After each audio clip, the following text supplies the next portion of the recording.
Hello, আসসালামু আলাইকুম guys. আগে আপনারা ভিডিওটা দেখবেন।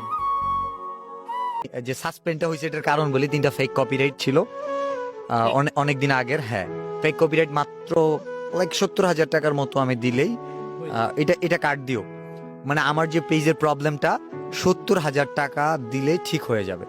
কিন্তু যাকে দিব সে আমার সাথে অন্যায় করছে, তাকে 70,000 টাকা দেওয়া মানে আমি শয়তানের সমর্থন করলাম, এবং আমি অন্যায়ের সাথে সমর্থন করতে চাই না। এবং আমার অ্যাকাউন্টে স্টিল নাও 7 লাখ টাকা আছে। আমার কাছে যদি ওখানে 70 লাখও থাকতো, তবু আমি একজন মানে অন্যায়ের সাথে আপোষ করি না, এবং তাকে সরি পর্যন্ত বলবো না।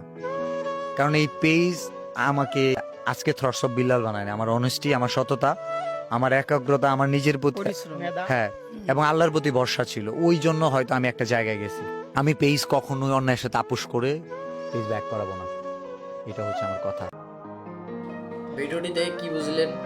দর্শক, বিল্লাল ভাই অন্যায়কে প্রশ্রয় দেন না এবং অন্যায়কারীকে পছন্দ করে না।